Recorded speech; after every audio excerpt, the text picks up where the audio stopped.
ಯೋಚನೆ, ಯೋಚನೆಗೆ ಕಾರಣವಾಗಿರ್ತಕ್ಕಂತಹ ಸ್ಮೆಲ್, ವಾಸನೆ, ಇದರ ಸಬ್ಜೆಕ್ಟ್ ಇದು.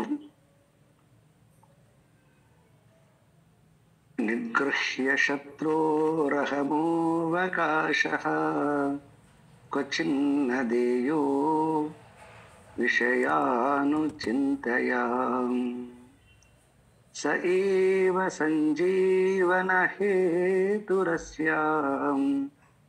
ಪ್ರಕ್ಷೀಣ ಜಂಬೀರಂ ತರೋರಿವಾಂಬೋ ದೇಹಾತ್ಮನಾ ಸಂಸ್ಥಿತ ಏವ ಕಾಮಿ ವಿಲಕ್ಷಣ ಕಾಮಯಿತಾ ಕಥಂ ಸ್ಯಾತ್ ಅಥೋ ಅರ್ಥಸಂಧಾನ ಪರತ್ವಮೇವ ಭೇದ ಪ್ರಸಕ್ತ್ಯಾ ಭವಬಂಧ ಹೇತುಃ. ಈ ಎರಡು ಶ್ಲೋಕದಲ್ಲಿ ಮನುಷ್ಯ ವಾಸನೆಗಳನ್ನ ಹೇಗೆ, ಅಂದ್ರೆ ವಾಸನೆಗಳು ಎಷ್ಟು ಸ್ಟ್ರಾಂಗ್ ಆಗಿದ್ದಾವೆ ಅನ್ನುವಂತಹದ್ದನ್ನ 310ನೇ ಶ್ಲೋಕದಲ್ಲಿ ಹೇಳಿದ ಮೇಲೆ ಅದಕ್ಕೊಂದು ಅವರು ಉದಾಹರಣೆ ಕೊಟ್ಟರು. ಏನಂತಂದ್ರೆ, ಒಂದು ಈಗಾಗಲೇ ಒಣಗ್ತಾ ಇರ್ತಕ್ಕಂಥ ಮರಕ್ಕೆ, ನಿಂಬೆ ಮರಕ್ಕೆ ವಿಶೇಷವಾಗಿ, ಅಂದ್ರೆ ಅದರದ್ದು ರಸ ಬಹಳ ಇರ್ತದ, ನೀರು ಹಾಕಿದ್ವು ಅಂತಂದ್ರೆ ಪುನಃ ಮತ್ತೆ ಅದೇನಾಗುತ್ತೆ ಅಂತಂದ್ರೆ ಒಣಗಿರೋ ತರ ಕಂಡ್ರೂ ಕೂಡ ಪುನಃ ಚಿಗಿತ್ ಬಿಡ್ತದೆ ಅಂತ, ಮತ್ತೆ ಚಿಗುರು ಹೊಡಿತದೆ ಅಂತ.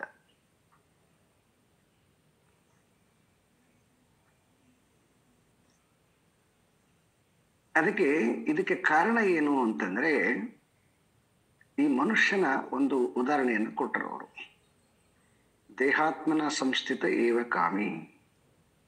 ಮನುಷ್ಯ ಏನ್ ಮಾಡ್ತಾನೆ ಅಂತಂದ್ರೆ ಮತ್ತೆ ಮತ್ತೆ ಮತ್ತೆ ಮತ್ತೆ ಈ ದೇಹದ ಮೇಲೆ, ತನ್ನ ರೂಪದ ಮೇಲೆ, ಮತ್ತೆ ಯಾವ ರೂಪವನ್ನ ಆಧಾರವಾಗಿಟ್ಟುಕೊಂಡು ಏನೆಲ್ಲವನ್ನ ಅವನು ಡೆವಲಪ್ ಮಾಡಿದ್ದಾನೆ ಅದೆಲ್ಲದರ ಮೇಲೆ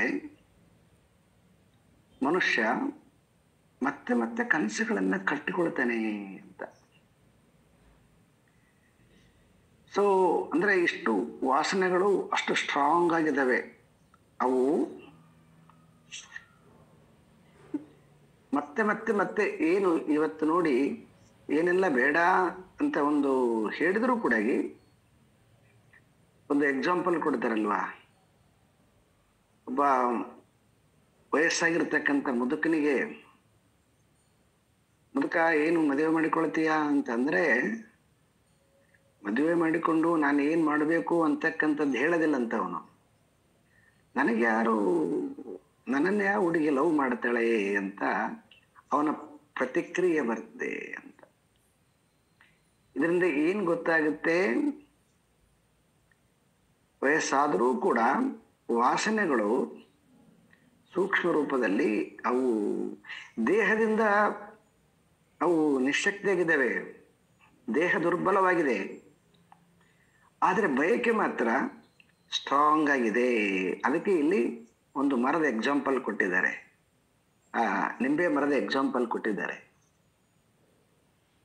ಒಣಗ್ತಾ ಇದೆ ಮರ, ಆದರೆ ಬೇರುಗಳು ಭೂಮಿಯಲ್ಲಿ ಆಳದಲ್ಲಿದ್ದಾವ, ಸ್ವಲ್ಪ ನೀರು ಹಾಕಿಬಿಟ್ರಾಯ್ತು, ಮತ್ತೆ ಪುನಃ ಚಿಗುರು ಹೊಡಿತೇವೆ ಅಂತ.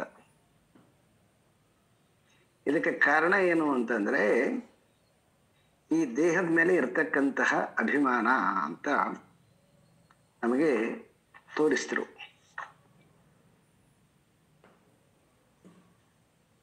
ಅದಕ್ಕೆ ಇದನ್ನ ನಾವು ಕಟ್ ಮಾಡ್ಬೇಕಂದ್ರೆ ಏನ್ ಮಾಡ್ಬೇಕು ಅಂತಂದ್ರೆ, ವಿಲಕ್ಷಣ ಕಾಮಯಿತ ಕಥಂ ಸ್ಯಾತ್ ಅಂತಂದ್ರು. ಜ್ಞಾನಿಯಾಗಿರ್ತಕ್ಕಂಥವನು ದೇಹದ ಮೇಲೆ ಅಭಿಮಾನಿಯನ್ನ ತೆಗೆದಿರ್ತಾನೆ, ಹಾಗಾಗಿ ಅವನನ್ನ ನಾವು ಕಾಮಿ ಅಂತ ಅನ್ಲಿಕ್ಕೆ ಸಾಧ್ಯ ಇಲ್ಲ. ಅತಃ ಅರ್ಥ ಸಂಧಾನ ಪರತ್ವಂ ಏವ. ಅರ್ಥ ಅಂತಂದ್ರೆ ಆ ಕಾರಣದಿಂದ ಅರ್ಥ ಸಂಧಾನ ಅಂದ್ರೆ ಏನನ್ನ ಚಿಂತನೆ ಮಾಡಬೇಕು ಅಂತಂದ್ರೆ ಈ ಪರತತ್ವವನ್ನ ಚಿಂತನೆ ಮಾಡಬೇಕು. ಪರತತ್ವ ಯಾವುದು ಅಂತಂದ್ರೆ ಪರಮಾತ್ಮನನ್ನ ನಿರಂತರವಾಗಿ ಚಿಂತನೆ ಮಾಡಬೇಕು. ಪರಮಾತ್ಮನನ್ನ ನಿರಂತರವಾಗಿ ಚಿಂತನೆ ಮಾಡೋದ್ರಿಂದ ಪರಮಾತ್ಮನ ಯೋಚನೆಗಳು ಬರ್ತವೆ. ಸಂಸಾರವನ್ನ ಚಿಂತನೆ ಮಾಡ್ತಾ ಇದ್ದೀವಿ ಅಂತಂದ್ರೆ ಅವಾಗ ಏನಾಗ್ತವೆ, ಸಂಸಾರದ ಯೋಚನೆಗಳು ಬರ್ತವೆ. ಮನುಷ್ಯನಿಗೆ ಯಾವಾಗಲೂ ಅಷ್ಟೇ ಅಲ್ವಾ, ನಾವು ಯಾವ್ದಾರ ನೋಡ್ತೀವಿ, ನೋಡಿದ ಮೇಲೆ ಅದೇ ರೀತಿಯಾಗಿ ನಾವು ಇರಬೇಕು, ಅದೇ ರೀತಿಯಾಗಿ ನಾವು ಬದುಕಬೇಕು, ಅದೇ ರೀತಿಯಾಗಿ ನನ್ನ ಮಕ್ಕಳು ಇರಬೇಕು, ಅದೇ ರೀತಿಯಾಗಿ ನನ್ನ ಮನೆ ಇರಬೇಕು ಅನ್ನುವಂತಹದ್ದು ಮನುಷ್ಯನಿಗೆ ಸಹಜವಾಗಿರ್ತಕ್ಕಂತಹ ಬಯಕೆ. ಇದು ಸಂಸಾರಿಗಳಿಗೆ ತಪ್ಪಲ್ಲ. ಆದರೆ ಯಾರು ಸಂಸಾರದ ಆಚೆ ಇರುವಂತಹ ಶಾಶ್ವತವಾಗಿರ್ತಕ್ಕಂತಹ ಆನಂದವನ್ನ ಪಡಿಬೇಕು ಅನ್ನುವಂತಹ ಇಚ್ಛೆಯುಳ್ಳವನು ಸಂಸಾರವನ್ನ ಮಾಡ್ತಾ ಅದರ ಆಚೆ ಇರತಕ್ಕಂತಹ ಪರಮಾತ್ಮನನ್ನ ನಿರಂತರವಾಗಿ ಸ್ಮರಣೆ ಮಾಡಬೇಕು. ಯಾಕೆ ಅಂತಂದ್ರೆ ಈ ಜೀವನದ ಸಂಸಾರದ ಬೀಜಗಳು ನೀವು ಎಷ್ಟು ಅವನ್ನ ಡೆವಲಪ್ ಮಾಡಿದರೂ ಕೂಡ ಅವು ನಾಶ ಆಗೋದಿಲ್ಲ. ಅವು ಮತ್ತಷ್ಟು ವೃದ್ಧಿ ಆಗ್ತಾ ಹೋಗ್ತಾವ. ಈಗ ನೋಡಿ, ಒಂದು ಬೀಜವನ್ನ ಭೂಮಿಗೆ ಹಾಕಿ ಅದರಿಂದ ಒಂದು 100 ಬೀಜಗಳು ಬರ್ತಾವ. ಅದೇ ರೀತಿಯಾಗಿ ಮನಸ್ಸಿನಲ್ಲಿ ಯಾವುದಾದ್ರೂ ಒಂದು ಅದೇ ತರ ನಾವು ಮಾಡಬೇಕು ಅಂತ ಬಂತು ಅಂತಂದ್ರೆ ಅದಕ್ಕೆ ಸಂಬಂಧಪಟ್ಟಿರ್ತಕ್ಕಂಥ ಸಾವಿರಾರು ಯೋಚನೆಗಳು ಬರ್ತವೆ. ಮತ್ತೆ ಸಾವಿರಾರು ಯೋಚನೆಗಳು ಅದನ್ನ ಫುಲ್ಫಿಲ್ಮೆಂಟ್ ಮಾಡಿದಗಳಿಗೆ ಕಂಪ್ಲೀಟ್ ಆಗ್ತವ? ಇಲ್ಲ, ಕಂಪ್ಲೀಟ್ ಆಗೋದಿಲ್ಲವು. ಮತ್ತೆ ವೃದ್ಧಿ ಆಗ್ತಾ ಹೋಗ್ತವೆ. ಎಲ್ಲಿ ತನಕ ವೃದ್ಧಿ ಆಗ್ತವೆ ಅಂತಂದ್ರೆ ದೇಹ ಮಾಡ್ಲಿಕ್ಕೆ ಸಾಧ್ಯ ಇಲ್ಲ, ಅದು ದೇಹದಿಂದ ಆಗೋದಿಲ್ಲ. ಯಾಕಂದ್ರೆ ವಯಸ್ಸಾದ್ಮೇಲೆ ಆಗೋದಿಲ್ಲ. ಇನ್ನು ಕಾಯಿಲೆ ಬಂದ್ರೆ ಕೆಲವೊಂದನ್ನು ಮಾಡಕ್ ಆಗೋದಿಲ್ಲ. ಈಗ ಡಯಾಬಿಟಿಕ್ ಬಂತಂದ್ರೆ ಸ್ವೀಟ್ ತಿನ್ನಕ್ಕಾಗಲ್ಲ. ಕೊಲೆಸ್ಟ್ರಾಲ್ ಆಯ್ತು ಅಂತಂದ್ರೆ ತುಪ್ಪ ಈ ಥರದ್ದು ಆಹಾರ ಸತ್ವಯುತವಾಗಿರ್ತಕ್ಕದ್ದು ತಿನ್ನಕ್ಕಾಗೋದಿಲ್ಲ. ಕಾಯಿಲೆಯಿಂದನೂ ಕೂಡ ನಮಗೆ ಫುಲ್ಫಿಲ್ಮೆಂಟ್ ಮಾಡಿಕೊಳಕ್ಕಾಗಲ್ಲ. ಮತ್ತೆ ದೇಹ ವಯಸ್ಸಾಯ್ತು ಅಂತಂದ್ರೆ ಅವಾಗಲೂ ಕೂಡ ಬಯಕೆಗಳನ್ನ ಸಂಪೂರ್ಣವಾಗಿ ಫುಲ್ಫಿಲ್ಮೆಂಟ್ ಮಾಡಿಕೊಳಕ್ಕಾಗೋದಿಲ್ಲ. ಇದು ಪ್ರತಿಯೊಬ್ಬರಿಗೆ ಇರುವಂತಹ ಸಹಜ ಪ್ರಕ್ರಿಯೆ. ಇಲ್ಲ ಯಾರೋ ಅವ್ರಿಗೆ ಅಷ್ಟೇ ನನಗಷ್ಟೇ ಅದ ಅವ್ರಿಗಿಲ್ಲ ಅಂತಿಲ್ಲ, ಎಲ್ಲರಿಗೂ ಸಮಾನವಾಗ್ಯದ. ವಯಸ್ಸು ಎಲ್ಲರಿಗೆ ಆಗತ್ತೆ, ಕಾಯಿಲೆ ಕೂಡ ಅವರವರ ಕರ್ಮಕ್ಕನುಸಾರವಾಗಿ ಕಾಯಿಲೆ ಕೂಡ ಬಂದೇ ಬರುತ್ತೆ. ಕೆಲವೊಬ್ಬರಿಗೆ ಒಂದು ಬರ್ಬೋದು, ಕೆಲವೊಬ್ಬರಿಗೆ ಇನ್ನೊಂದು ಬರ್ಬೋದು. ಕೆಲವೊಬ್ಬರಿಗೆ ಫಿಸಿಕಲ್ ಕಾಯಿಲೆ ಇಲ್ಲದೆ ಇರ್ಬೋದು, ಇನ್ನು ಕೆಲವೊಬ್ಬರಿಗೆ ಮೆಂಟಲಿ ಡಿಸ್ಟರ್ಬ್ ಇರುತ್ತೆ. ಅವಾಗಲೂ ಕೂಡ ಈಗ ಅವ್ರು ಸರಿಯಾಗಿ ನಿದ್ದೆ ಮಾಡಂಗಿಲ್ಲ. ಇವನು ಸರಿಯಾಗಿ ತನಗಿಷ್ಟವಾಗಿರ್ತಕ್ಕಂಥದ್ದು, ದೇಹದ ಕಾಯಿಲೆ ಇರುವವನು ತನಗಿಷ್ಟವಾಗಿರ್ತಕ್ಕಂಥ ಊಟ ಮಾಡದಿರ್ಬೋದು. ಆದರೆ ದೇಹ ಚೆನ್ನಾಗಿದೆ, ಮನಸ್ಸು ಕಾಯಿಲೆ ಒಳಪಟ್ಟಿತ್ತಂದ್ರೆ ಅವನು ಸರಿಯಾಗಿ ನಿದ್ದೆ ಬರಂಗಿಲ್ಲ. ಒಂದು ಪಕ್ಷ ನಿದ್ರೆ ಮಾತ್ರ ತಗೊಂಡ್ರು ಕೂಡ ಎದ್ದಾಗಲೂ ಕೂಡ ಅವನು ಸಮಾಧಾನವಾಗಿರಂಗಿಲ್ಲ, ತುಂಬ ಡಿಸ್ಟರ್ಬ್ ಇರ್ತದೆ ಮೈಂಡು. ಈ ಕೆಲವೊಬ್ಬರಿಗೆ ಈ ಪೀರಿಯಡ್ ಸಮಯದಲ್ಲಿ ಮತ್ತೆ ಪೀರಿಯಡ್ಸ್ ಸ್ಟಾಪ್ ಆಗುವಾಗ ತುಂಬ ಇಂಬ್ಯಾಲೆನ್ಸ್ ಆಗುತ್ತೆ ನೋಡ್ರಿ. ಹಾರ್ಮೋನ್ಸ್ ಎಲ್ಲ ಚೇಂಜ್ ಆಗ್ತಿರ್ತವೆ, ತುಂಬ ಇಂಬ್ಯಾಲೆನ್ಸ್ ಆಗುತ್ತಂತ. ಹಾಗೆ ಬಾಡಿಯಲ್ಲಿ ಹಾರ್ಮೋನ್ಸ್ ಚೇಂಜ್ ಆದಾಗಲೂ ಕೂಡ ಮೈಂಡ್ ಡಿಸ್ಟರ್ಬ್ ಆಗುತ್ತೆ. ಮತ್ತೆ ಮೈಂಡಲ್ಲಿ ತುಂಬ ವಿಚಿತ್ರವಾಗಿರ್ತಕ್ಕಂತಹ ಯೋಚನೆಗಳು ಬರುವಾಗಲೂ ಕೂಡ ಮನುಷ್ಯನ ಮನಸ್ಸು ಶಾಂತಿಯನ್ನ ಕಳ್ಕೊಂಡು ಬಿಡುತ್ತೆ. ಆ ಕಾರಣದಿಂದ ನಾವು ಇದನ್ನ ಕ್ರಾಸ್ ಮಾಡಬೇಕು ಅಂತಂದ್ರೆ ಏನ್ ಮಾಡಬೇಕು ಅಂದ್ರೆ ಪರಮಾತ್ಮನ ಚಿಂತನೆಯನ್ನ ಜಾಸ್ತಿ ಮಾಡಬೇಕು. ಪರಮಾತ್ಮನಿಗೆ ಸಂಬಂಧಪಟ್ಟಿರ್ತಕ್ಕಂಥದ್ದನ್ನ ಓದೋದು. ಮತ್ತೆ ಇದನ್ನ ಮಾಡಬಾರ್ದು ಅಂತ ಅರ್ಥ ಇಲ್ಲ, ಇದು ಅದ್ರ ಪಡಿಗೆ ಅದು ನಡೀತದೆ. ಅದು ಸಮಯ ಸಿಕ್ಕಾಗ ಅದನ್ನ ವೃದ್ಧಿ ಮಾಡ್ತಕ್ಕಂಥದ್ದನ್ನ ಬಿಟ್ಟು ಸ್ವಲ್ಪ ಪರಮಾತ್ಮನ ವಿಚಾರಗಳನ್ನ ಹೆಚ್ಚು ನಾವು ಮಾಡ್ತಾ ಬಂದ್ವಿ ಅಂತಂದ್ರೆ ಆಗ ಅವನು ನಿಷ್ಕಾಮಿ ಆಗ್ತಾನೆ. ನಿಷ್ಕಾಮಿ ಆಗ್ತಾನಂದ್ರೆ ಕಾಮರಹಿತನಾಗಿರ್ತಕ್ಕಂಥವನು ಆಗ್ತಾನೆ. ಅಂಥವನ ಮನಸ್ಸಿನಲ್ಲಿ ಪರಮಾತ್ಮನ ಚಿಂತನೆ ಎಡೆಬಿಡದೆ ನಡೀತದೆ. ಯಾರ ಮನಸ್ಸು ಪರಮಾತ್ಮನ ಚಿಂತನೆಯಲ್ಲಿ ಇರುತ್ತದೆ ಅವನು ಶಾಂತವಾಗಿರ್ತಾನೆ. ಒಂದು ಪಕ್ಷ ಲೋಕದಲ್ಲಿ ಸಿಗಲಿ ಸಿಗದೇ ಇರಲಿ, ಆದರೆ ಅವನು ಶಾಂತವಾಗಿರ್ತಾನೆ. ಗೀತೆಯಲ್ಲಿ ಯಾರು ಪರಮ ಸುಖಿ ಅಂತ ಕೇಳಿದರೆ ಪ್ರಶಾಂತ ಮನಸಂ ಹಿ ಏನಂ ಯೋಗಿನಂ ಸುಖಂ ಉತ್ತಮಂ ಅಂತ 6ನೇ ಅಧ್ಯಾಯದಲ್ಲಿ ಯಾರು ಪರಮ ಸುಖಿ, ಸುಖಿ ಅಲ್ಲ ಪರಮ ಸುಖಿ ಅಂದ್ರೆ ಮಹತ್ತರವಾಗಿರ್ತಕ್ಕಂಥ ಸುಖಿ ಯಾರು?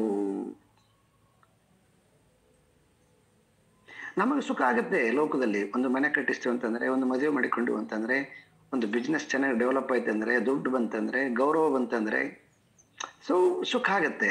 ಆದರೆ ಇವು ಎಂಥ ಸುಖಗಳಂತಂದ್ರೆ ಟೆಂಪ್ರವರಿ ಸುಖ ಅಂತ. ಯಾಕಂತಂದ್ರೆ ಮತ್ತದಕ್ಕೆ ಸ್ಪರ್ಧೆ ಇದೇವ. ನಾವೇನೋ ಒಂದಿಷ್ಟು ಬಿಸ್ನೆಸ್ ಮಾಡಿ ಒಂದಿಷ್ಟು ದುಡ್ಡು ಸಂಪಾದನೆ ಮಾಡಿದ್ವಿ, ನಮ್ಗಿಂತ ಹಿಂದಿರೋನು ಇನ್ಯಾವುದು ಬಿಸ್ನೆಸ್ ಮಾಡಿ ನಮ್ಗಿಂತ ಜಾಸ್ತಿ ಅವನು ಡೆವಲಪ್ ಆಗಿಬಿಟ್ಟಂದ್ರೆ ದೆನ್ ಅಗೇನ್ ಮತ್ತೆ ಶುರು ಆಗುತ್ತೆ ನಮ್ಮೊಳಗಡೆಗೆ ಡಿಸ್ಟರ್ಬ್. ಸುಖ ಇಲ್ಲ ಅಂತ ಅರ್ಥಲ್ಲ, ಸುಖ ಶಾಶ್ವತವಾಗಿರ್ತಕ್ಕಂಥದ್ದಿಲ್ಲ. ಆದರೆ ಗೀತಾಚಾರ್ಯ ಹೇಳ್ತಾನೆ ಭಗವದ್ಗೀತೆಯಲ್ಲಿ, ಯಾರು ಮನಸ್ಸನ್ನ ಸ್ವಸ್ಥವಾಗಿಟ್ಟುಕೊಂಡಿದ್ದಾನೋ ಅವನು ಆತ್ಯಂತಿಕವಾಗಿರ್ತಕ್ಕಂಥ ಸುಖ ಸ್ವರೂಪನು. ಪ್ರಶಾಂತವಾದ ಮನಸ್ಸನ್ನ ಯಾರು ಇಟ್ಟುಕೊಳ್ತಾನೆ ಅವನನ್ನ ನಾವು ಪರಮ ಸುಖಿ ಅಂತ ಕರಿಬೇಕು. ಲೋಕದಲ್ಲಿ ಯಾರು ಸುಖಿಗಳು ಅಂತಂದ್ರೆ ಸಾಮಾನ್ಯವಾಗಿ ನಾವೆಲ್ಲರೂ ಸುಖಿಗಳೇ ಲೌಕಿಕವಾಗಿ ದೃಷ್ಟಿಯಿಂದ. ಆದ್ರೆ ಪರಮ ಸುಖಿ ಯಾರು ಅಂತಂದ್ರೆ ಯಾರು ಮನಸ್ಸನ್ನು ಶಾಂತವಾಗಿ ಇಟ್ಟುಕೊಂಡಿದ್ದಾನೆ ಅವನೊಬ್ಬನೇ ಪರಮ ಸುಖಿ ಅಂತ. ಹಾಗಾಗಿ ಆ ಮನಸ್ಸನ್ನು ಶಾಂತವಾಗಿ ಇಟ್ಕೊಳ್ಳಿಕ್ಕೆ ಏನೇನ್ ಬೇಕು ಅಂತಕ್ಕಂತಹ ಒಂದು ಪ್ರಕ್ರಿಯೆಯನ್ನ ಈ ಶ್ಲೋಕದಲ್ಲಿ ಶಂಕರಾಚಾರ್ಯರು ಈ ವಿವೇಕ ಚೂಡಾಮಣಿ, ಇದು ಬಹಳ ವಿಶೇಷವಾಗಿರ್ತಕ್ಕಂತಹ ಈ ಗ್ರಂಥ. ಈ ಸಬ್ಜೆಕ್ಟ್ ಮಾತ್ರ ಕಾರ್ಯ ಅಂದ್ರೆ ಕೆಲಸ. ಆ ಕೆಲಸವನ್ನ ಮಾಡಬೇಕಾದ್ರೆ ಹೇಗೆ ಮಾಡಬೇಕು ಅಂತ ಒಂದು ಪ್ರೋಗ್ರಾಮ್ ಮಾಡಿಕೊಳ್ತಲ್ವ, ಅದನ್ನ ಥಾಟ್ಸ್ ಪ್ರಾಸೆಸ್ ಅಂತ ಕರಿತೀವಿ. ಆ ಥಾಟ್ಸ್ ಪ್ರಾಸೆಸ್ ಬರಬೇಕಾದ್ರೆ ಒಳಗಡೆಗೆ ವಾಸನೆ ಅಂತಕ್ಕಂಥದ್ದೇನು, ಅದು ನನಗೆ ಬೇಕು ಅಂತಕ್ಕಂಥದ್ದು ಒಂದು ವಾಸನೆ. ಆ ವಾಸನೆ ಮನಸ್ಸಿನಲ್ಲಿ ಅನೇಕ ರೀತಿಯಾಗಿ ಅದನ್ನ ಹೀಗೆ ಪಡ್ಕೊಳ್ಬೇಕು ಅಂತಕ್ಕಂಥದ್ದು, ಹೀಗೆ ಇರಬೇಕು ಅಂತಕ್ಕಂಥದ್ದು ಒಂದು ಪ್ಲಾನ್ ಮಾಡಿಕೊಳ್ಳುತ್ತದೆ, ನೀಲನಕ್ಷೆ ಮಾಡಿಕೊಳ್ಳುತ್ತದೆ. ದೆನ್ ಅದಾದ್ಮೇಲೆ ಅದನ್ನ ಸಾಧಿಸೋಕ್ಕೋಸ್ಕರವಾಗಿ ಕಾರ್ಯದಲ್ಲಿ ಪ್ರವೃತ್ತಿಯನ್ನಾಗುತ್ತದೆ. ಸೊ ಹಾಗಾಗಿ ಈ ಕಾರ್ಯ ಮತ್ತು ಕಾರ್ಯದ ಚಿಂತನೆ ಈ ಎರಡನ್ನ ತೆಗಿಲಿಕ್ಕೋಸ್ಕರ ಸಲುವಾಗಿ ಮುಂದಿನ ಶ್ಲೋಕದಲ್ಲಿ ಶ್ಲೋಕ ನಂಬರ್ 312 ಕಾರ್ಯ ಪ್ರವರ್ಧನಾದ್ ಬೀಜಂ ಪ್ರವೃದ್ಧಿ ಪರಿದೃಶ್ಯತೆ ಕಾರ್ಯನಾಶಾದ್ ಬೀಜನಾಶಃ ತಸ್ಮಾತ್ ಕಾರ್ಯಂ ನಿರೋಧಯೇತ್. ತಸ್ಮಾತ್ ಕಾರ್ಯಂ ನಿರೋಧಯೇತ್ ಅಂದ್ರೆ ಇಲ್ಲಿ ಏನ್ ಹೇಳ್ತಿದ್ರೆ, ತಸ್ಮಾತ್ ಅಂದ್ರೆ ಆ ಕಾರಣದಿಂದ. ಯಾವ ಕಾರಣದಿಂದ? ಕಾರ್ಯನಾಶಾತ್ ಬೀಜ ನಾಶಃ. ಕಾರ್ಯವನ್ನ ನಾಶ ಮಾಡೋದ್ರಿಂದ ಅದರ ಬೀಜವನ್ನ ನಾಶ ಮಾಡಬಹುದು. ಅದಕ್ಕೆ ಅವ್ರ ಮೇಲೆ ಹೇಳ್ತಿದ್ರೆ ಕಾರ್ಯ ಪ್ರವರ್ಧನ, ಕಾರ್ಯಪ್ರವರ್ಧನಾತ್. ಕಾರ್ಯಪ್ರವರ್ಧನಾತ್ ಅಂತಂದ್ರೆ ಮನುಷ್ಯ ಹೆಚ್ಚು ಹೆಚ್ಚು ಹೆಚ್ಚು ಕೆಲಸ ಮಾಡ್ತಾ ಆ ಕೆಲಸ ಮಾಡುವಂತಹ ಯಾವ ಒಂದು ಪ್ರಕ್ರಿಯೆ ಇದೆಯೋ, ಒಂದು ಬಿಸ್ನೆಸ್ ಮಾಡುತ್ತಂದ್ರೆ ಜಾಸ್ತಿ ಮಾಡಕ್ ಶುರು ಮಾಡಿದಂದ್ರೆ ಅವಾಗೇನಾಗುತ್ತೆ, ಅದಕ್ಕೆ ಅದ್ರ ಬಗ್ಗೆ ಇನ್ನಷ್ಟು ಯೋಚನೆಗಳು. ಇವತ್ತು ಯಾವುದೋ ಒಂದು ಮಾಡಿದ್ದಾನೆ, ಒಂದು 50,000 ಲಾಭ ಆಗಿದೆ ಅಂದರೆ ನೆಕ್ಸ್ಟ್ ಇನ್ನೂ ತುಂಬ ಚೆನ್ನಾಗಿ ಮಾಡಿ 1,00,000 ಸಂಪಾದನೆ ಮಾಡಬೇಕು. 1,00,000 ಸಂಪಾದನೆ ಮಾಡಕ್ಕೆ ಶುರು ಮಾಡಿದಂದರೆ 1,00,00,000 ಸಂಪಾದನೆ ಮಾಡಬೇಕು. 1,00,00,000 ಸಂಪಾದನೆ ಮಾಡಕ್ಕೆ ಶುರು ಮಾಡಿದಂದರೆ 10,00,00,000 ಮಾಡ್ಬೇಕಂತ ಹಿಂಗ ಜಂಪ್ ಆಗ್ತಾ ಹೋಗ್ತದೆ ಅದು.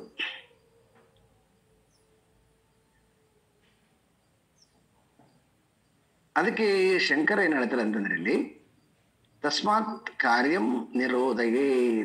ತಸ್ಮಾತ್ ಕಾರ್ಯಂ ನಿರೋಧಯತ್ ಅಂದ್ರೆ ಕಾರ್ಯವನ್ನ ನಿಲ್ಲಿಸ್ಬೇಕು ಅಂತಂತಾರ ಅವರು. ಕಾರ್ಯವನ್ನು ನಿಲ್ಲಿಸ್ಬೇಕಂದ್ಗಳಿಗೆ ಮತ್ತೆ ಬಹಳ ಜನ ತಪ್ಪಾಗಿ ಅರ್ಥ ಮಾಡಿಕೊಳ್ಳೋದೇನಂತಂದ್ರೆ ಏನ್ ಕೆಲಸ ಮಾಡ್ಬೇಡ ಅಂತ ಹೇಳಿದ್ದಾರೆ ಶಂಕರರು ಅಂತ ಅರ್ಥ ಮಾಡ್ತಾರೆ. ಆಚಾರ್ಯ ಶಂಕರರು ಹೇಳುವಂತಹ ಈ ಶ್ಲೋಕಗಳನ್ನ ಕೆಲವೊಮ್ಮೆ ತುಂಬಾ ನೇರವಾಗಿ ಅರ್ಥ ಮಾಡಿದಾಗ ಯಾಕೆ ತಪ್ಪಾಗುತ್ತೆ ಅಂತಂದ್ರೆ ನೇರವಾಗಿ ಇರೋದಿಲ್ಲ ಅದು ಅರ್ಥ. ಅದು ತಸ್ಮಾತ್ ಕಾರ್ಯಂ ನಿರೋಧಯೇತ್. ನಿರೋಧಯೇತ್ ಅಂತಂದ್ರೆ ಅದರ ಯೋಜನೆಯನ್ನ ಬದಲಾವಣೆ ಮಾಡು ಅಂತ.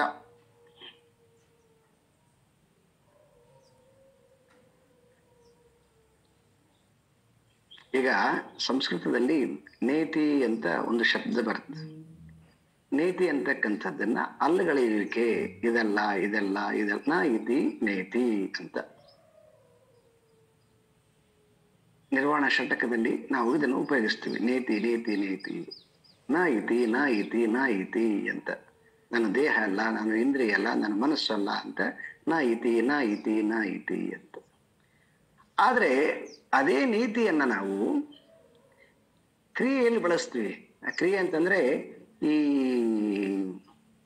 ಷಟ್ ಕ್ರಿಯಾಸ್ ಅಂತ ಕರಿತೀವಿ ನಾವು. ಷಟ್ ಕ್ರಿಯಾಸ್ ಅಂತಂದ್ರೆ ನಮ್ಮ ದೇಹವನ್ನ ಶುದ್ಧಿ ಮಾಡಿಕೊಳ್ಳೋಕ್ಕೋಸ್ಕರ ಸಲುವಾಗಿ ಒಂದು ಶಬ್ದ ಬಳಸ್ತಾರೆ. ಕ್ರಿಯಾ ಕ್ರಿಯೆ ಕ್ರಿಯೆ ಕ್ರಿಯಾ ಅಂತ ಬಳಸ್ತೀವಿ. ಸೊ ಆ ಕ್ರಿಯೆಯಲ್ಲಿ ಕೂಡ ಜಲನೇತಿ, ಸೂತ್ರ ನೀತಿ ಅಂತ ಹಿಂಗ ಶಬ್ದ ಬರ್ತದ. ಅಲ್ಲಿ ಜಲನೇತಿ ಅಂದ್ರೆ ಜಲ ಪ್ರಕ್ರಿಯೆಯನ್ನ ಮಾಡಬೇಡ ಅಂತ ಅರ್ಥ ಬರಂಗಿಲ್ಲ.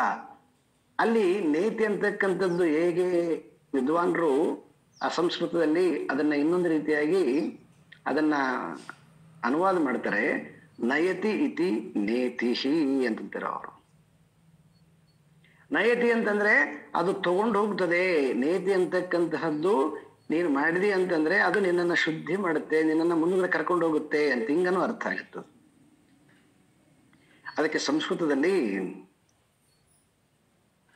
ಬಹಳ ಮುಖ್ಯವಾಗಿ ಬೇಕಾಗಿರ್ತಕ್ಕಂಥದ್ದು ಆ ಅಕ್ಷರ ಏನನ್ನ ಸೂಚಿಸುತ್ತೆ, ಹಿಂದಿನ ವಾಕ್ಯವನ್ನ ಅಥವಾ ಒಟ್ಟು ಅರ್ಥವನ್ನ ಗಮನದಲ್ಲಿಟ್ಟುಕೊಂಡು ನಾವು ಚಿಂತನೆ ಮಾಡಬೇಕು. ಅದಕ್ಕೆ ತುಂಬಾ ಜನ ಏನ್ ಮಾಡ್ಬೇಡ ಅಂತ ಹೇಳಿದ್ದಾರೆ ಅಂತ ಹಿಂಗ ಅರ್ಥ ಮಾಡ್ತಾರೆ. ಏನ್ ಮಾಡ್ಬೇಡ ಅಂತ ಹೇಳಿದ್ದಾರೆ ಅಂತಂದ್ರೆ ಸುಮ್ಮನೆ ಕುತ್ಕೊಳಕ್ಕಾಗತ್ತಾ? ಯಾರು ನೋಡೋಣ ಟ್ರೈ ಮಾಡಿ ಸುಮ್ಮನೆ ಕೂತ್ಕೊಳ್ಳಕ್ಕೆ. ಇನ್ನು ಕೆಲವೊಬ್ರು ಕೇಳ್ಬೋದು, ಈಗ ಸುಮ್ಮನೆ ಕೂತ್ಕೊಂಡ್ರೆ ನಮಗೆ ಏನು ಊಟ ಯಾರು ಕೊಡ್ತಾರೆ, ಬಟ್ಟೆ ಯಾರು ಕೊಡ್ತಾರೆ ಅಂತ. ನಾನೀಗ ಆಫರ್ ಕೊಡ್ತೀನಿ ನಿಮಗೆ. ಯಾರು ಸುಮ್ಮನೆ ಕೊಡ್ಬೇಕಂತಿರೋ ಇಲ್ಲಿ ಬನ್ನಿ, ದೊಡ್ಡ ಸಂಸ್ಥೆ ಇದು. ಇಲ್ಲಿ ರೂಮ್ಗಳಿದಾವ, ಮತ್ತೆ 3 ಟೈಮ್ ತಿಂಡಿ, ಊಟ, ರಾತ್ರಿ ಊಟ ಎಲ್ಲ ಇರ್ತದೆ. ನಿಮಗೆ ಫಸ್ಟ್ ಕ್ಲಾಸ್ ಆಗಿ ಸಿಂಗಲ್ ರೂಮ್ ಕೊಡಿಸ್ತೀನಿ. 3 ಟೈಮ್ ನಿಮಗೆ ಅಲ್ಲಿ ತಂದು ಊಟ ಕೊಡಿಸ್ತೀವಿ. ಮೊಬೈಲ್ ಕೊಡಂಗಿಲ್ಲ, ಅಲ್ಲಿ ಯಾವುದೇ ಟಿವಿ ಇರಂಗಿಲ್ಲ ರೂಮಲ್ಲಿ. ಯಾಕಂದ್ರೆ ಅವೆಲ್ಲ ಕಾರ್ಯ ಅಲ್ಲ, ಮಾಡ್ಬೇಕಲ್ವ. ಏನಿಲ್ಲ, ಸುಮ್ಮನೆ ಕೂತ್ಕೊಳ್ರಿ ನೋಡೋಣ ಅಂತ ಹೇಳ್ತೀನಿ. ಯಾರಿಗಾರಾಗುತ್ತಾ? ಯಾರಿದ್ರೆ ಆಮೇಲೆ ಗ್ರೂಪಲ್ಲಿ ಮೆಸೇಜ್ ಹಾಕ್ರಿ, ಐ ಆಮ್ ರೆಡಿ ಅಂತ.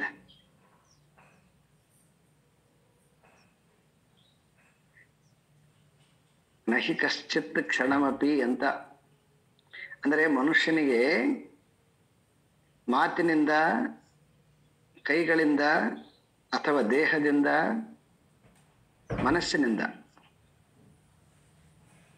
ದೇಹ, ಮಾತು ಮತ್ತೆ ಮನಸ್ಸು, ಈ 3ರಿಂದ ಸುಮ್ಮನೆ ಕೊಡಕ್ಕಾಗೋದಿಲ್ಲ ಆ ಮನುಷ್ಯನಿಗೆ.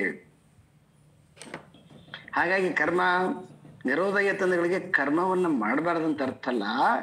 ಕರ್ಮವನ್ನ ಮಾಡುವಂತಹ ಗತಿಯನ್ನ ಬದಲಾವಣೆ ಮಾಡಬೇಕು. ಈಗ ಮಾಡ್ತಕ್ಕಂಥ ಕರ್ಮ ವೃದ್ಧಿ ಮಾಡಿಕೊಂತ ಹೋಗುತ್ತದೆ, ಅದು ಮತ್ತೆ ಮತ್ತೆ ವಾಸನೆಗಳನ್ನು ವೃದ್ಧಿ ಮಾಡಿಕೊಂತ ಹೋಗುತ್ತದೆ. ಆ ಕಾರಣದಿಂದ ಆ ಕರ್ಮವನ್ನ ವೃದ್ಧಿ ಮಾಡದಂತಹ ಕರ್ಮವನ್ನ ಮಾಡಬೇಕು. ಅದಕ್ಕೆ ತಸ್ಮಾತ್ ಕಾರ್ಯಂ ನಿರೋಧಯೇ. ಯಾಕೆ ಅಂತಂದ್ರೆ ಆ ಕಾರ್ಯ ಮಾಡೋದ್ರಿಂದ ಏನಾಗತ್ತೆ, ಕಾರ್ಯ ಪ್ರವೃದ್ಧನಾತ್ ಬೀಜ. ಕಾರ್ಯ ಪ್ರವೃದ್ಧನಾತ್ ಶಬ್ದದು ಒಂದು ವಾಕ್ಯ. ಕಾರ್ಯ ಪ್ರವರ್ಧನಾತ್ ಅಂದ್ರೆ ಕಾರ್ಯವನ್ನ ಹೆಚ್ಚು ಹೆಚ್ಚು ಮಾಡ್ತಾ ಹೋದಂತಂದ್ರೆ ಪ್ರವೃದ್ಧಿ ಹಿ ಪರಿದೃಶ್ಯತೆ ಬೀಜ. ಆ ವಾಸನೆ ಏನಾಗುತ್ತೆ, ಬೀಜ ಯೋಚನೆ ಜಾಸ್ತಿ ಆಗ್ತಾ ಹೋಗ್ತದೆ, ಕಂಟ್ರೋಲ್ ಮಾಡಕ್ಕಾಗಲ್ಲ ಅದನ್ನ, ಮತ್ತೆಷ್ಟು ಜಾಸ್ತಿ ಆಗ್ತಾ ಹೋಗ್ತದೆ. ಅದಕ್ಕೆ ಏನ್ ಮಾಡಬೇಕು ಅಂದ್ರೆ ಕಾರ್ಯನಾಶಾತ್ ಬೀಜನಾಶ. ಯಾವಾಗ ನೀವು ಕೆಲಸವನ್ನು ನಿಲ್ಲಿಸ್ತೀರಿ ಅಂತಂದ್ರೆ ಅವಾಗ ಅದರ ಯೋಚನೆಗಳು ನಿಲ್ಲುತ್ತವೆ. ತಸ್ಮಾತ್ ಆ ಕಾರಣದಿಂದ ನಿರೋಧಯೇತ್ ಕಾರ್ಯಂ ನಿರೋಧಯೇತ್ ಅಂತ. ತಸ್ಮಾತ್ ಕಾರ್ಯಂ ನಿರೋಧಯೇತ್, ಆ ಕಾರಣದಿಂದ ಕಾರ್ಯವನ್ನ ನಿಲ್ಲಿಸು ಅಂತ. ಕಾರ್ಯವನ್ನ ನಿಲ್ಲಿಸು ಅಂತಂದ್ರೆ ಅರ್ಥ ಏನು ಅಂತಂದ್ರೆ ಮತ್ತೆ ಮತ್ತೆ ವೃದ್ಧಿ ಆಗ್ತಕ್ಕಂತಹ, ಮತ್ತೆ ಮತ್ತೆ ಜಾಸ್ತಿ ಜಾಸ್ತಿ ಜಾಸ್ತಿ ಇನ್ನು ಎಷ್ಟು ಕೊಟ್ಟರು ಸಾಕಾಗದೇ ಇರಷ್ಟು ಮನಸ್ಸು ಅಂತಕ್ಕಂಥದ್ದು ಬಯಸ್ತಾ ಇರ್ತದೆ. ಅಂತಹ ಬಯಕೆಯ ಕಾರ್ಯವನ್ನ ಮಾಡಬೇಡ. ಏನ್ ಮಾಡಬೇಕು, ಅದನ್ನ ಟ್ರಾನ್ಸ್ಫರ್ ಮಾಡ್ಬೇಕು. ಅದನ್ನ ಟ್ರಾನ್ಸ್ಫಾರ್ಮೇಶನ್ ಅಂತ, ಒಂದು ಬದಲಾವಣೆ ಅಂತ. ಈಗ ಎರಡನ್ನ ತೆಗೆದು ಬದಲಿ ಹಾಕ್ತಿರಲ್ಲ, ಟ್ರಾನ್ಸ್ಫಾರ್ಮೇಶನ್ ಅಂತ ಹೇಳ್ಬಿಟ್ಟು. ಕಿಡ್ನಿ ಟ್ರಾನ್ಸ್ಫಾರ್ಮೇಶನ್ ಅಂತ ಬರ್ತದೆ, ಅದು ವರ್ಕ್ ಮಾಡ್ತಾ ಇಲ್ಲ, ಬೇರೆದನ್ನ ಹಾಕ್ಬೇಕು ಅಂತ. ವರ್ಕ್ ಮತ್ತೆ ಕಿಡ್ನಿ ಇಲ್ದಿದ್ರೆ ನಡೆಯಂಗಲ್ಲ ಬಾಡಿಗೆ, ಕಿಡ್ನಿ ಬೇಕು, ಆದ್ರೆ ಅದು ವರ್ಕ್ ಮಾಡ್ತಾ ಇಲ್ಲ, ಆ ಇರೋದು ಡ್ಯಾಮೇಜ್ ಆಗ್ಯದ, ಅದಕ್ಕೆ ಅದನ್ನ ಬೇರೆದು ಹಾಕ್ಬೇಕು ಅಂತ. ರೀಪ್ಲಾಂಟೇಶನ್ ಅಂತ ಕರಿತೀವಿ ನಾವು, ಅದನ್ನ ಟ್ರಾನ್ಸ್ಫಾರ್ಮೇಶನ್ ಅಂತ ಕರಿತೀವಿ. ರೀಪ್ಲಾಂಟೇಶನ್ಗೆ ಒಂದು ವಿಧಾನ ಇದೆ, ಟ್ರಾನ್ಸ್ಫಾರ್ಮೇಶನ್ಗೆ ಒಂದು ವಿಧಾನ ಇದೆ. ಟ್ರಾನ್ಸ್ಫಾರ್ಮೇಶನ್ ಅಂತಂದ್ರೆ ಇರೋ ವಸ್ತುವನ್ನ ತೆಗೆದ್ಬಿಟ್ಟು ಬೇರೆದನ್ನ ಜೋಡಿಸ್ಬೇಕು ಅಂತ.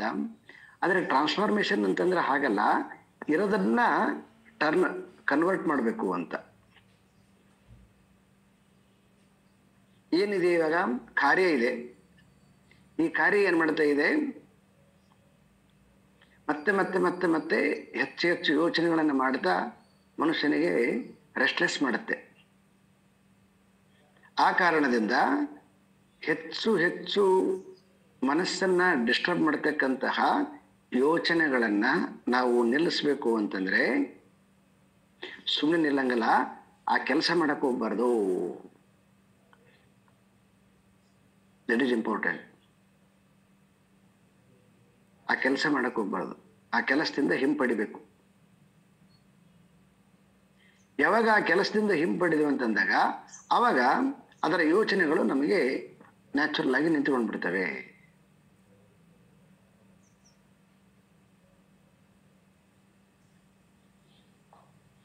ಮತ್ತೆ ಸುಮ್ಮನೆ ಮತ್ತೆ ಯೋಚನೆ ನಿಂತುಕೊಳ್ತೇವೆ, ಆ ಕಾರ್ಯದ ಕೆಲಸ ನಿಂತುಕೊಂಡ್ಬಿಡ್ತೇವೆ. ಮತ್ತೆ ಎಂಥದ್ದು ಮಾಡಬೇಕು,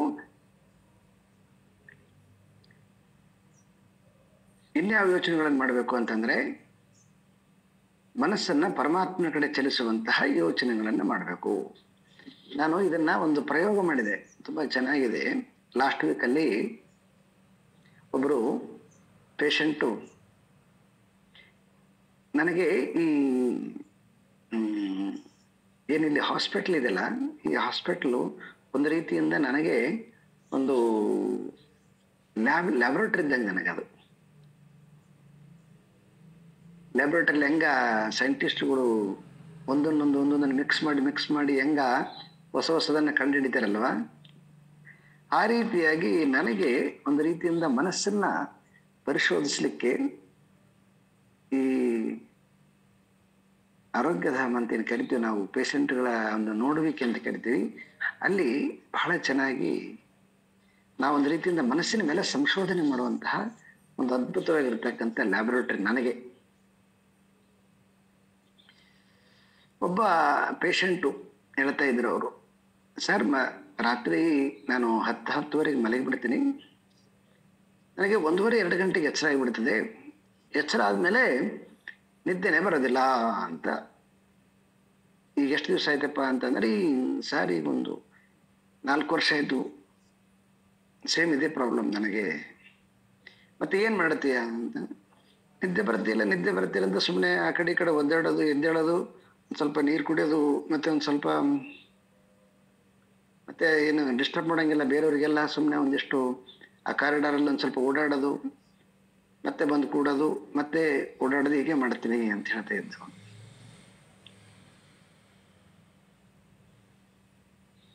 ಏನ್ ಮಾಡ್ತಾ ಇದ್ರು ಅವನಿಗೆ ನಿದ್ದೆ ಬರ್ತಿಲ್ಲ ಅಂತಕ್ಕಂಥದ್ದು ಕಂಟಿನ್ಯೂ ಆಗಿ ಅದು ಓಡ್ತಾ ಇದೆ.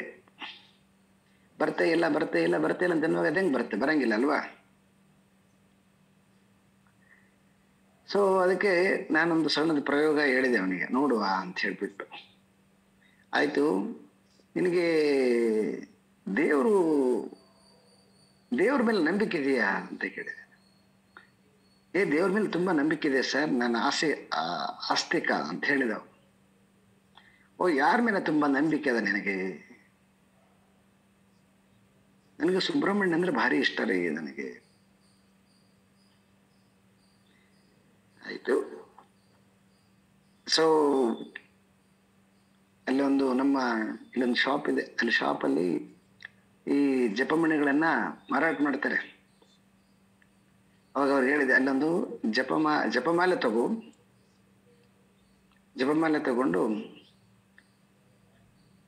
ಓಂ ಸುಬ್ರಹ್ಮಣ್ಯಾಯ ನಮಃ ಅಂತ ಹೇಳ್ಬಿಟ್ಟು ಇದನ್ನ ಹೇಳಿಕಂತ ಕುಂತ್ಕೊಂಡ್ಬಿಡು, ಒಂದೊಂದು ಮಣಿಗೆ ಒಂದೊಂದು ಸಲ ಹೇಳಿಕಂತ ಹೋಗ್ಬಿಡು. ನಿದ್ದೆ ಬರ್ತಿಲ್ಲ ಅಂತ ಮಾಡಕ್ ಹೋಗ್ಬಿಡ ಅಂತಂದೆ. ಸರ್ ಎಷ್ಟೊತ್ತು ಮಾಡ್ಬೇಕು ಅಂತಂದವ. ಎಷ್ಟೊತ್ತು ಮಾಡಿ ನಿನಗೆ ನಿದ್ದೆ ಬರಂಗಿಲ್ಲ ಅಲ್ವಾ, ಯಾಕೆ ಯೋಚನೆ ಮಾಡಿ ಎಷ್ಟೊತ್ತು ಮಾಡ್ಬೇಕಂತ ಯೋಚನೆ ಮಾಡ್ತೀಯ? 2 ಗಂಟೆಗೆ ಎಚ್ಚರ ಆಗತ್ತಪ್ಪ, ಆಯ್ತು. ಸೊ ಹಾಗೆ ಜಪ ಮಾಡಿಕಂತ ಹೋಗ್ಬಿಡಲ್ಲ. ನೋಡಿ, ಇದು ಸಣ್ಣದೊಂದು ಪ್ರಯೋಗ.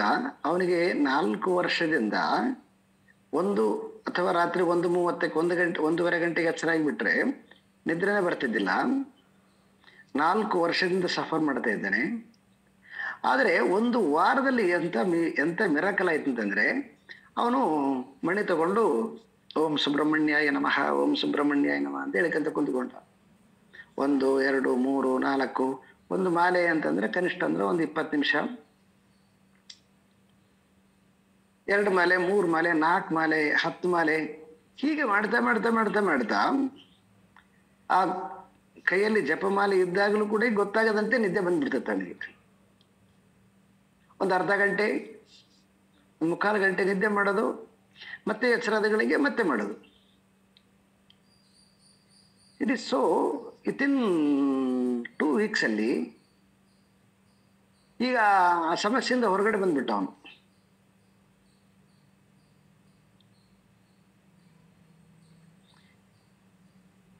ಕಾರ್ಯ ನಿರೋಧ ಕಾರ್ಯವನ್ನ ಇಲ್ದಂಗ್ ಮಾಡಲಿಲ್ಲ, ಕಾರ್ಯವನ್ನ ಬದಲಾವಣೆ ಮಾಡಿಸ್ತೀವಿ,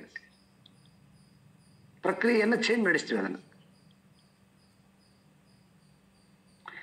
ಸೊ ಹಾಗಾಗಿ ಯಾವಾಗಲೂ ಕೂಡ ನಾವು ಯೋಚನೆ ಮಾಡಬೇಕು. ಅದರ ಬಗ್ಗೆ ಸುಮ್ಮನೆ ಚಿಂತೆ ಮಾಡೋದ್ರಿಂದ ಇನ್ನಷ್ಟು ಮನಸ್ಸು ಉದ್ವಿಗ್ನವಾಗತ್ತೆ ಬಿಟ್ರೆ, ಅಂದ್ರೆ ಮನಸ್ಸು ಡಿಸ್ಟರ್ಬ್ ಆಗುತ್ತೆ ಬಿಟ್ರೆ ಅದು ಸಿಗೋದಿಲ್ಲ. ಅದಕ್ಕೆ ಅಪೋಸಿಟ್ ವರ್ಕ್ ಮಾಡಬೇಕು. ಮನಸ್ಸನ್ನ ಶಾಂತಿಗೊಳಿಸೋದ್ರ ಕಡೆಗೆ ಟ್ರೈ ಮಾಡಬೇಕು. ಶಾಂತಿಗೊಳಿಸ್ತೀರಿ ಅಂತಂದ್ರೆ ನಿಮಗೆ ಪ್ರಾರಬ್ಧದಲ್ಲಿ ಇತ್ತು ಅಂತಂದ್ರೆ ಸಿಗುತ್ತೆ. ಯಾಕೆ ಅಷ್ಟೊಂದು ವರಿ ಮಾಡೋದು?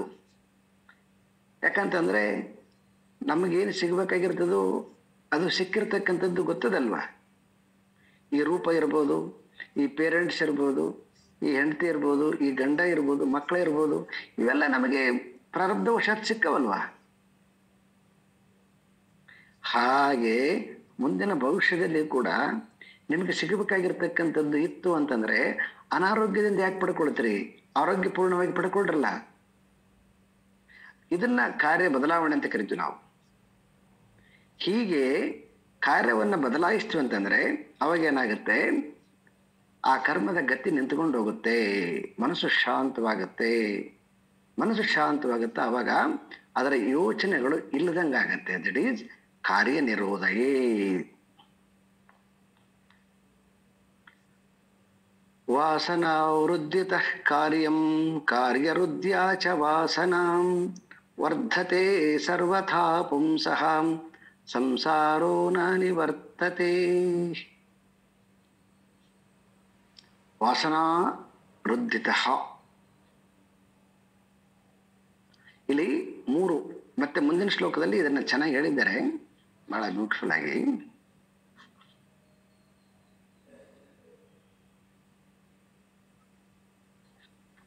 ಇದನ್ನ ನೋಡೋಣಂತೆ, ನಾಳೆ ಅದನ್ನ ನೋಡೋಣಂತೆ.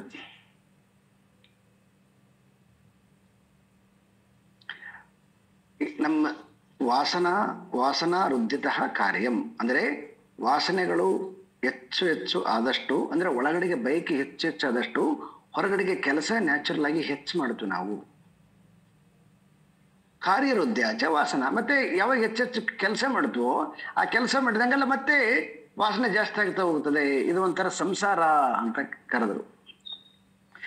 ಸಂಸಾರ ಅಂದಗಳಿಗೆ ನಾವು ಹೊರಗಿನ ಸಂಸಾರ ಅಲ್ಲ, ತಪ್ಪಾಗಿ ಅರ್ಥ ಮಾಡ್ಕೋಬಹುದು. ಶಾಸ್ತ್ರಕಾರರು ಯಾವಾಗಲೂ ಈ ಹೆಂಡತಿ ಗಂಡ ಮಕ್ಕಳು ಅಪ್ಪ ಅಮ್ಮ ಅತ್ತೆ ಮಾವ ಇದನ್ನ ಸಂಸಾರ ಅಂತ ಅಲ್ಲದು, ಅದು ಗೊತ್ತಿರೋದಿಲ್ಲ ಸಂಸಾರ ಅದರಲ್ಲೇನದ.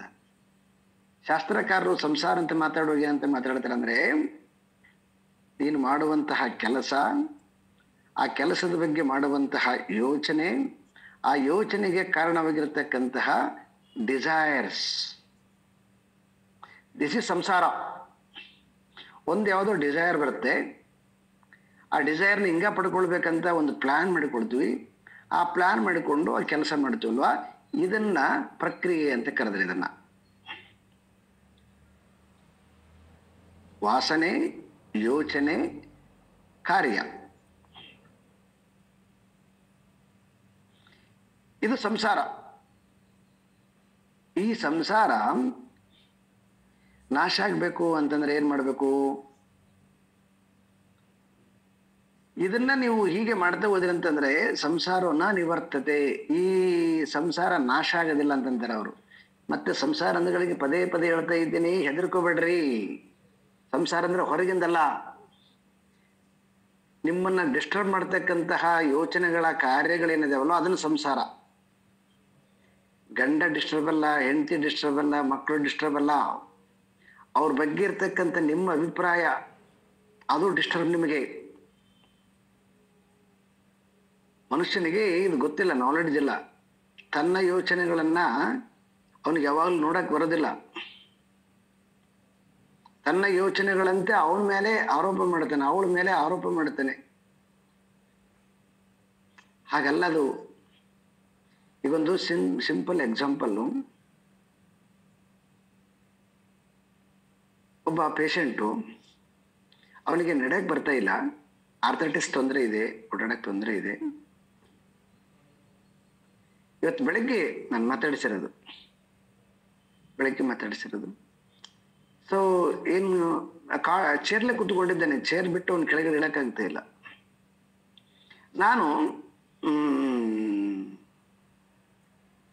ನನಗೆ ಡಾಕ್ಟರ್ ಹೇಳಿದರು, ನೀವು ಅವ್ರನ್ನ ಸ್ವಲ್ಪ ಮಾತನಾಡಿಸಿ ಅಂತ ಹೇಳಿ. ನಾನು ಅವ್ರ ಹತ್ರಕ್ಕೆ ಹೋದೆ.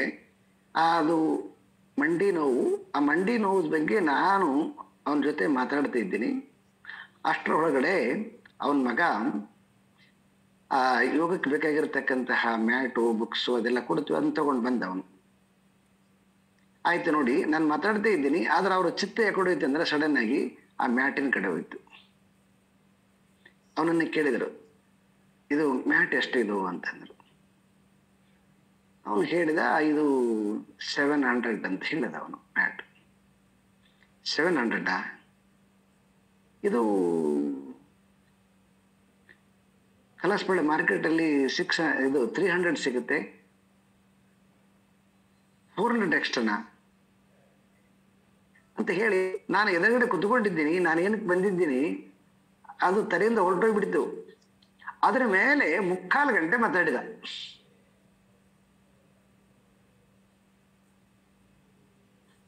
ಅವನು ಬಿಸ್ನೆಸ್ ಮ್ಯಾನ್ ಅಂತ ಗೊತ್ತಾಯ್ತು ನನಗೆ.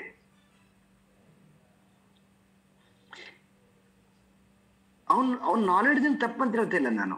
It is a right, correct, knowledge ಇದೆ, ಮಾತಾಡ್ಬೇಕು. ಆದ್ರೆ ಈಗ ಏನಕ್ಕೆ ಬಂದಿದ್ದೀಯಾ, ಮಂಡಿ ನೋವು ಕಡಿಮೆ ಮಾಡಿಕೊಳಕ್ ಬಂದಿದ್ದೀಯಲ್ವಾ, ಅದಕ್ಕೇನಾದ್ರೂ ಆ ನಾಲೆಡ್ಜ್ ಯೂಸ್ ಆಗತ್ತಾ? ಯೂಸ್ ಆಗೋದಿಲ್ಲ. ನಿನ್ನ ಬುದ್ಧಿಯನ್ನು ಏನು ಹಾಳಾಗೋದಿಲ್ಲ, ಅದು ಬುದ್ಧಿ ಇರ್ತದೆ ಒಳಗಡೆಗೆ. ಆದ್ರೆ ಅಲ್ಲಿ ಮಾರ್ಕೆಟಲ್ಲಿ ತೋರಿಸ್ಬೇಕಲ್ವಾ. ಇಲ್ಲಿ ಹಾಸ್ಪಿಟಲ್ಗೆ ಬಂದು ಅದನ್ನೇ ನೀನು ಗಂಟೆಗಟ್ಟಲೆ ಮಾತಾಡಿಕಂತ ಕುಂತ್ಕೊಂಡಿ ಅಂತಂದ್ರೆ ಅವಾಗ ನೀನು ಒಂದು ಮ್ಯಾಟಿನ ಮೇಲೆ ಅಷ್ಟು ಮಾತಾಡಿದೀಯಾ, ಆಮೇಲೆ ಬುಕ್ ಬಗ್ಗೆ ಮಾತಾಡ್ತೀಯ, ಬ್ಯಾಗ್ ಬಗ್ಗೆ ಮಾತಾಡ್ತೀಯ, ಆಮೇಲೆ ಪೇಮೆಂಟ್ ಮಾಡೋಕೆ ಬಗ್ಗೆ ಮಾತಾಡ್ತೀಯ, ಊಟ. ಯಾಕಂದ್ರೆ ನಿಂದು ಯಾವಾಗಲೂ ಬಿಸ್ನೆಸ್ ಮೈಂಡನೇ ಇರ್ತದ. ಅವಾಗ ನೀನು ಇಲ್ಲಿದ್ರೂ ಕೂಡ ಅದಕ್ಕೆ ಟ್ರೀಟ್ಮೆಂಟ್ ತಗೊಳಕ್ ಸಾಧ್ಯ ಇಲ್ಲ.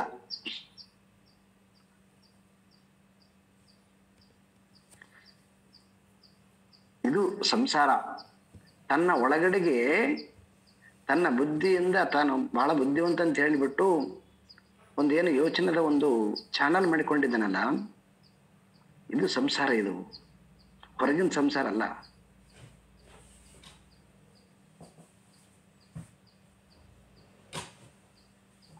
ಇದನ್ನೆಲ್ಲ ಕುತ್ಕೊಂಡು ಬಹಳ ಡಿಟೇಲ್ ಆಗಿ ಸ್ವಲ್ಪ ಡೀಪ್ ಆಗಿ ನಮ್ಮೊಳಗಡೆಗೆ ಯೋಚನೆ ಮಾಡ್ಕೋಬೇಕು. ಇದನ್ನ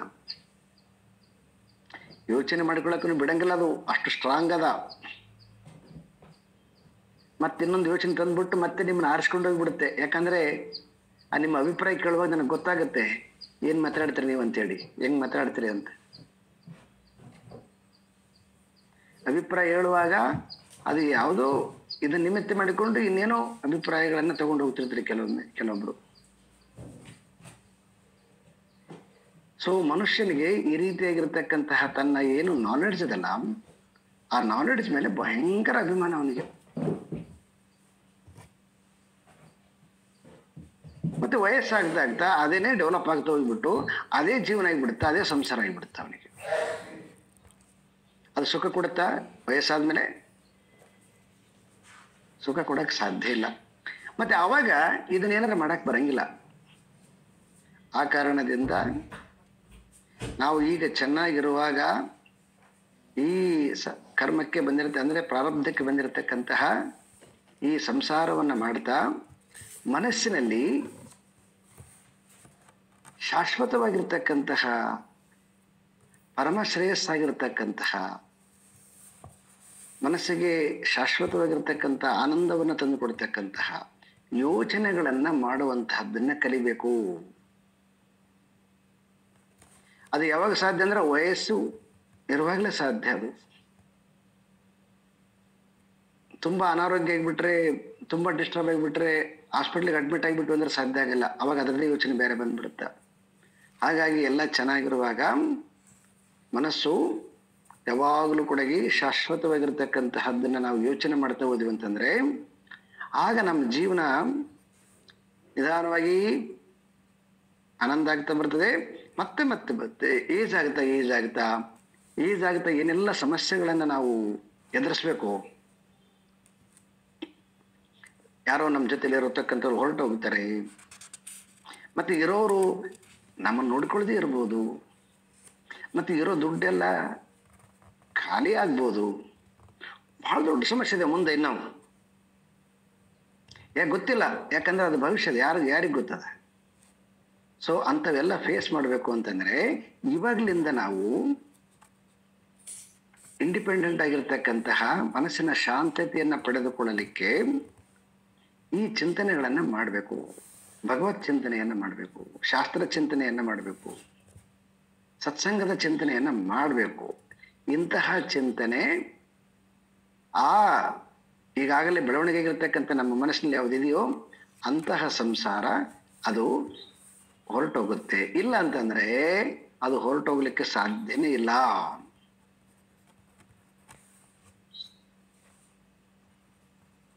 ಸಂಸಾರೋ ನಾಶ ಅಂತ ಬರೆದ್ಬಿಟ್ಟಿದ್ದಾರೆ. ನಿವರ್ತತೆ ಸಂಸಾರ ನಿವರ್ತತೆ. ವಾಸನಾರುದ್ಧಿತ ಕಾರ್ಯಂ ಕಾರ್ಯರುದ್ಧ್ಯಾಚ ವಾಸನ. ಕೆಲಸ ಮಾಡಿದಂಗೆಲ್ಲ ಜಾಸ್ತಿ ಆಗುತ್ತವೆ, ಯೋಚನೆ ಜಾಸ್ತಿ ಆದಂಗೆಲ್ಲ ಮತ್ತೆ ಮತ್ತೆ ಮತ್ತೆ ಇನ್ನೊಂದು ರೀತಿಯಾಗಿರ್ತಕ್ಕಂಥ ಆಸೆಗಳು ಉತ್ಪತ್ತಿ ಆಗ್ತಾ ಹೋಗ್ತವೆ. ಇದು ಚೈನ್, ಇದು ಸರ್ಕಲ್. ಇದು ವರ್ಧತೆ ಸರ್ವಥಾ ಪುಂಸಃ. 3 ಹೆಚ್ಚಿಗೆ ಆಗ್ತವೆ. ಹೀಗೆ ಹೆಚ್ಚಿಗೆ ಮಾಡ್ಕೊಂತ ಹೋದ್ವಿ ಅಂತಂದ್ರೆ ಸಂಸಾರೋನ ನಿವರ್ತತೆ. ಹಾಗಾಗಿ ಈ ಸಂಸಾರ ಅಂತಕ್ಕಂಥದ್ದು ನಾಶ ಆಗೋದಿಲ್ಲ. ಓಂ ಪೂರ್ಣಮದಃ ಪೂರ್ಣಮಿದಂ ಪೂರ್ಣಾತ್ ಪೂರ್ಣಮುದಚ್ಯತೆ ಪೂರ್ಣಸ್ಯ ಪೂರ್ಣಮಾದಾಯ ಪೂರ್ಣಮೇವಾವಶಿಷ್ಯತೆ. ಓಂ ಶಾಂತಿ ಶಾಂತಿ ಶಾಂತಿ.